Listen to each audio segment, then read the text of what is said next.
안녕하세요. 저는 은혜아평강교회 송진명 목사입니다. 오늘은 감동을 주는 인생이라는 제목으로 여러분에게 말씀을 전할까 합니다. 성경 본문은 마태복음 8장 5절에서 13절입니다.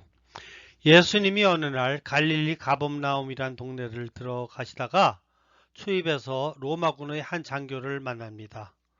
100명 정도의 병사들을 거느린 백부장이었습니다. 이런 사람이 예수님을 만나자마자 아주 낮은 자세로 부탁을 합니다. 사실 예수님이 이 땅의 구세주로 오시긴 했지만 당시 로마 사람이 보기에는 예수님 역시 속국의 한 시민이요. 그래서 자기들이 통치를 받아야 하는 식민지 한 백성일 뿐이었습니다. 더군다나 의외인 것은 그 사람의 부탁 내용이었습니다. 자기 하인 중 한 사람이 중풍병으로 고생을 하고 있는데 좀 고쳐달라는 것입니다. 지금 자기 문제로 온 것이 아닙니다. 자기 종의 문제로 나온 것입니다. 거기다가 더 놀라운 것은 예수님이 고쳐주신다고 승낙만 하시면서 그 집에 가시겠다고 하니까 그럴 필요가 없다는 거예요. 예수님이 말씀으로만 낫겠다고 선언하시면 그대로 될 테니까 집에까지 오시는 수고를 안 하셔도 된다고 하는 겁니다. 그리고 자기같이 천한 사람 집에 예수님같이 존귀하신 분을 모실 수 없다는 얘기를 덧붙였습니다. 보통은 우리가 예수님이 하신 일들을 보고 감동하지만 오늘은 거꾸로 사람이 하는 일을 보고 예수님이 감동하고 있는 겁니다. 예수님 역시 늘 감동을 주시면서 사셨습니다. 그런데 예수님이 오늘 사람에게 감동을 받으셨습니다. 예수님이 감동하신 내용이 무엇인지 알아보고자 합니다. 첫 번째, 무엇보다 먼저 이 부장에게는 인간을 사랑하는 인간애가 있었습니다. 사실 사람이 사람을 사랑하는 것은 얼마든지 있을 수 있는 일이지만 오늘 얘기는 그 경우가 다릅니다. 그는 자신의 병 낫기를 구하지 않았습니다. 자기 가족의 병 낫기를 간청도 한 것이 아닙니다. 백부장으로서 자기 부하의 병 때문에 나온 것도 아니었습니다. 그는 당시에 물건처럼 취급받던 자기 종을 위해 예수님께 무릎을 꿇었습니다. 성경에서 종 얘기가 나올 때마다 강조했지만 종은 일단 사람이긴 하지만 사람이 아니었습니다. 주인이 부리는 짐승처럼 취급받았고 따라서 인격이라는 게 없었습니다. 죽고 사는 것이 언제든지 주인에게 달려 있었습니다. 그런데 이런 종을 위해 예수님께 나온 것입니다. 정말 무가치한 것을 위해 자기의 체면과 자존심을 다 접었습니다. 하잘것없는 것에 대한 깊은 연민이 있었고 간절한 사랑이 있었습니다. 더군다나 그 종의 병은 중풍병이었습니다. 오늘날에도 고치기 어려운 난치병인데 당시에는 아마도 산송장 같았을 것입니다. 그러니 보통의 경우라면 백부장은 그 하인을 포기하는 게 낫습니다. 종이 일을 해야지 밥만 축내고 자리만 차지하고 있다면 그건 아무 쓸모없는 것입니다. 그런데도 이 백부장은 이 불쌍히 여기고 이 종을 위해 예수님께 나온 것입니다. 놀랍지 않습니까? 사실 우리 마음속엔 누구나 인간에 대한 사랑의 마음이 있습니다. 하나님이 그 마음을 우리 속에 숨겨 놓으셨습니다. 그런데도 우리는 왜 이 백부장 같지 못할까요? 언젠가 TV에서 소년소녀 가장 얘기를 하면서 눈물을 뚝뚝 흘리는 경찰관을 본 적이 있습니다. 소년소녀 가장에 대한 애틋한 사랑이 있더라고요. 그래서 어떻게든지 그들을 도우려고 애쓰는 것을 봤습니다. 그 경찰관은 소년소녀 가정에 대한 부담이 있었습니다. 그리고 그 부담이 자기의 사명이 되었습니다. 자기 양심이 하는 소리를 들은 겁니다. 그리고 그것을 위하여 일어났습니다. 자기를 위해서는 털끝만큼도 도움이 되지 않는 일을 시작한 겁니다.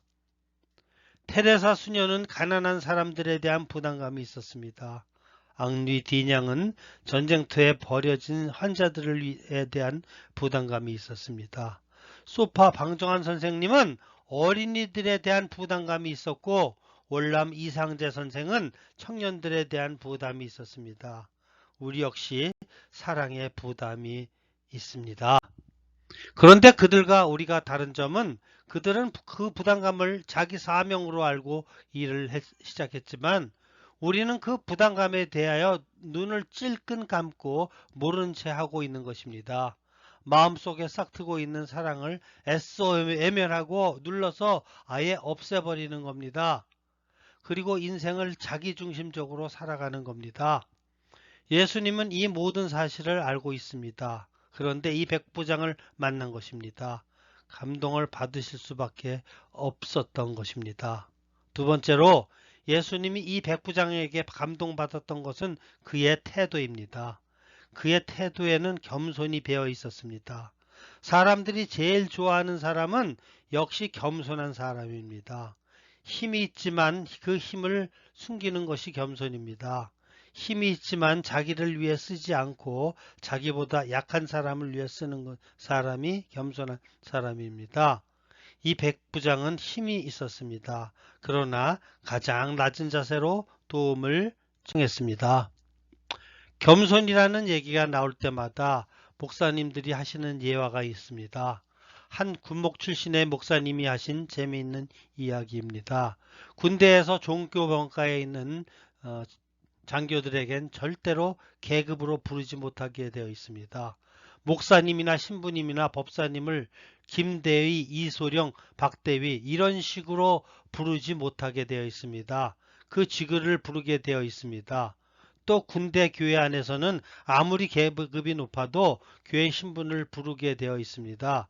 장군이나 참모총장이라도 교회의 직분으로 장로, 집사님 이렇게 부릅니다. 어느 주일 진중교회에 군사령관인 사성장군이 새로 부임하게 나왔습니다. 집사님이셨다면데 예배가 끝나자마자 목사님을 찾아서 제가 이 교회를 위하여 뭔가 할 일이 없을까요? 물으시더라고요. 그때 이 목사님이 정말 해주시기만 하면 군 복음화에 결정적으로 영향을 미칠 일이 있는데 해주시겠습니까? 그렇게 되물었답니다. 그랬더니 그 별 4개짜리 사령관이 그럼요. 무엇이든지 하겠습니다. 그러면 다음 주일부터 우리 진중교회 안내위원을 좀 해주십시오. 그분이 흔쾌히 수락을 하셨답니다.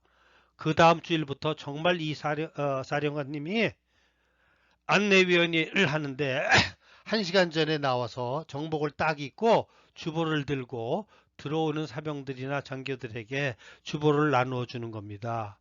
그런데 이분이 안내위원이잖아요. 안내위원은 인사를 꼭 해야 됩니다. 누가 오든지 이분이 거수경례를 하면서 어서 오십시오. 반갑게 맞이하여 주는 겁니다. 장병들이 얼마나 놀랐겠습니까? 하늘 같은 사령관이 막대기 하나인 이병에게 인사를 하니 말이죠. 그러나 어쨌든 기분은 너무 좋은 겁니다. 그 다음 주부터 주일이 되면 부대 안에서 어떤 일이 생겼는지 아십니까? 야, 오늘 우리 사령관 격례 받으러 가자. 그러면서 벌떼같이 모여든 겁니다. 그 다음 얘기는 말씀드리지 않아도 어떤 일이 일어났는지 예상이 되지요. 이 부대 교회는 교회를 새로 짓고 새 부대에 많은 장병들 수천 명이 교인이 되었다는 이야기입니다.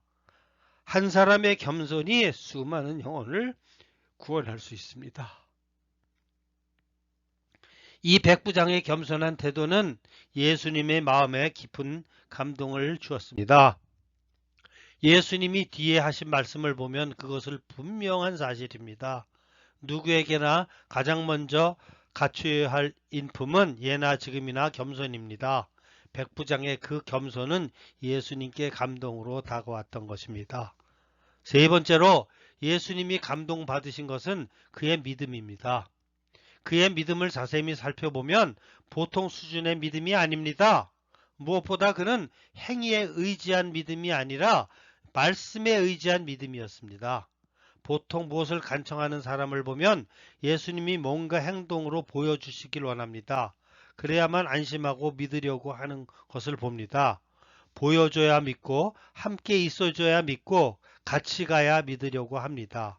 그래도 오늘 예수님도 보통 사람들에게 하듯이 현장으로 가려고 했던 것입니다. 그런데 그 백부장이 말리는 겁니다. 말씀만으로 충분하다는 거예요. 그러면서 그가 했던 얘기는 뭡니까? 9절 말씀인데 나도 남의 수하에 있는 사람이요 내 아래도 군사가 있으니 이더러 가라 하면 가고 저더러 오라 하면 오고 내 종도로 이것을 하라 하면 하나이다. 그래서 오늘 예수님께 한 얘기는 이런 얘기입니다. 주께서 내 집에 오실 필요까지 없습니다. 내 집에 들어오심을 저는 감당치 못하겠사오니 주께서 하실 일을 명령만 하십시오. 그러면 그 명령을 즉시 이행하겠습니다. 얼마나 절도 있고 강직한 믿음입니까? 아울러 너무나 예수님을 강하게 신뢰하는 말입니다. 예수님 말씀 한마디면 그렇게 될 거라는 겁니다. 예수님이 놀라셨습니다. 그리고 감동받으셨습니다. 그러면서 예수님께서 오히려 사람들 앞에서 간증을 하시는 겁니다. 나는 이스라엘에 이런 믿음을 가진 사람을 여태 보지 못하였노라. 이것이 믿는다고 하는 사람의 표본이다. 사랑하는 성도 여러분, 오늘 예수님께서 이 백부장에게 감동받으신 내용이 뭡니까? 이 백부장에게 또 하나의 예수를 받기 때문입니다.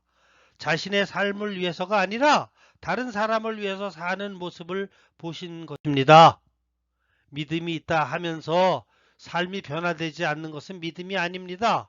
삶까지 변화돼야 비로소 그것이 믿음입니다. 오늘 예수님은 삶과 믿음이 일치된 한 백부장을 보고 감동을 받으셨습니다. 아, 나같이 사는 사람이 여기 또 있구나. 기뻐하신 겁니다. 인생 동안 자기 문제로만 씨름하는 사람이 있습니다. 그것은 삶이 아닙니다. 이제 눈을 돌리시기 바랍니다. 남을 위해 살면 본인은 뭐가 되냐고요? 여러분, 남을 위해 살면 자기는 10배, 20배의 기쁨을 맛보게 됩니다. 오늘 자기의 종이 치유를 받게 된 백부장은 그 종보다 더 기뻐했습니다. 우리도 감동을 받기만 하는 사람이 아니라 감동 주는 삶을 살아가야 되겠습니다. 그래서 머지않아 장래의 우리도 백부장처럼 주님을 감동시키는 축복이 여러분에게 있으시기를 예수님 이름으로 축원합니다. 아멘.